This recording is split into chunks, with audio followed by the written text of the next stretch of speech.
Comme l'a dit le très ancien et très mort maintenant Lao Tse, tout objectif flou conduit à une ânerie précise.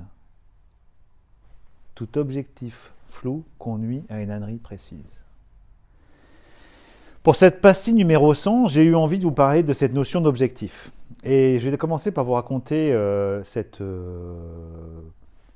anecdote ou cette expérience qui était plutôt une expérience qui était menée à Harvard en 1979. Et dont a parlé un certain McCormack dans son livre qui est sorti en 1989, Tout ce que vous n'apprendrez pas à Harvard. Dans cette étude qu'il a menée, ils ont pris les étudiants de la promo 1979 sortant diplômés d'Harvard. Ils leur ont demandé avez-vous un objectif? Et si oui, est-il écrit? 83% des commerciaux, des étudiants n'avaient aucun objectif.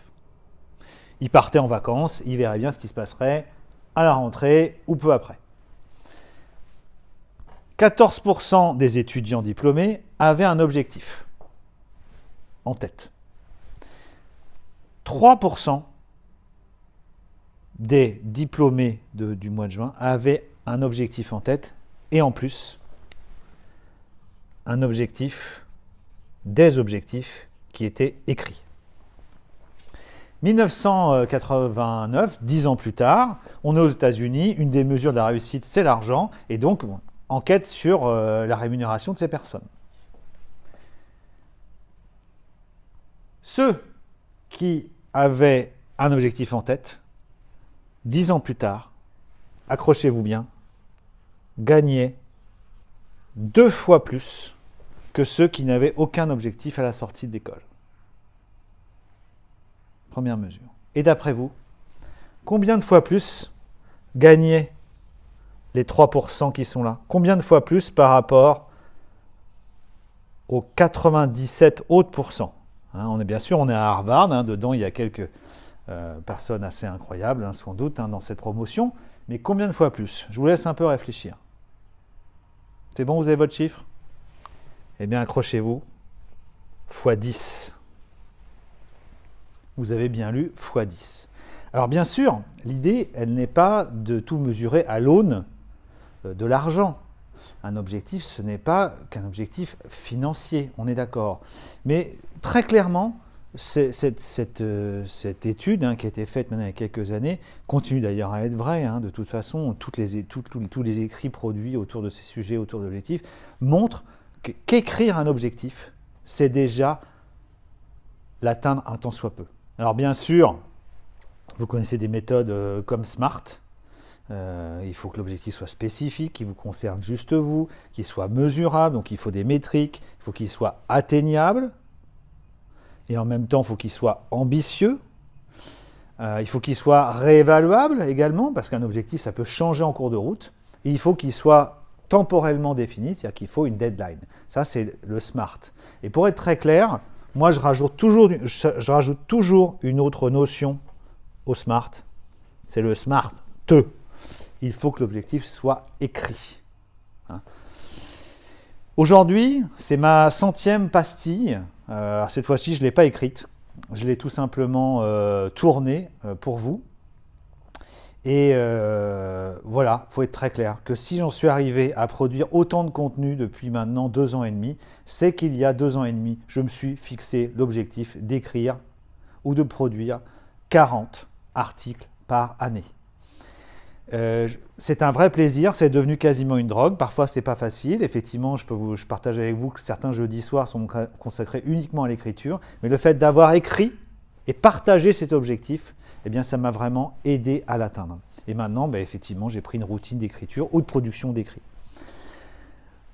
On est en début d'année, donc c'est le moment de penser à vos objectifs.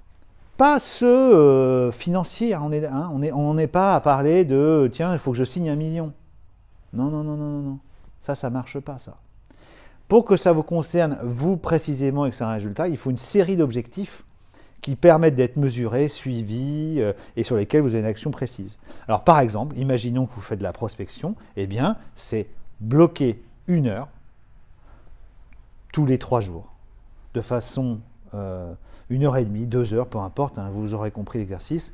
Bloquez ce temps pour faire la prospection et appeler et composer 80 numéros pendant cette période. Ça, c'est un objectif très clair.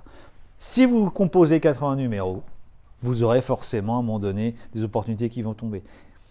Ça peut être aussi beaucoup plus malin. C'est-à-dire que ça peut être effectivement se dire que vous passez 30 appels sur une série de cibles très spécifiques auxquelles que vous aurez préparé en amont. Bien sûr, je trouve ça encore plus smart, c'est évident. Donc ça, c'est un type d'objectif. Un objectif, ce serait intégrer une nouvelle pratique dans ma pratique de vente. Ce serait lire 2 livres cette année, dont par exemple celui qui va bientôt sortir au printemps, auquel je contribue. Donc j'espère que vous me suivrez encore à ce moment-là. Et vous pourrez l'acheter, bien entendu. Et si vous êtes manager, ça pourrait être faire du coaching une pratique récurrente dans l'équipe, et donc par exemple planifier 1h30 de coaching par commercial tous les mois. Et ce serait impossible à annuler. Donc très clairement, c'est le moment de se fixer l'objectif, réfléchissez-y, écrivez-les, au pire, partagez-les avec vos proches. Parce qu'effectivement, c'est à peu près le même effet. Si vous partagez un objectif, vous serez quelque soit peu tenu de l'atteindre. Effectivement, si vous souhaitez arrêter de fumer en ce début d'année, c'est le moment de le partager à un maximum de personnes pour qu'ils vous soutiennent. Si vous voulez perdre quelques kilos pour le printemps, c'est le moment de mettre un post-it dans le frigo. Allez, je vous dis à très bientôt. La série des pastilles continue et puis je vous souhaite de belles ventes pour cette année. Écrivez vos objectifs. À bientôt.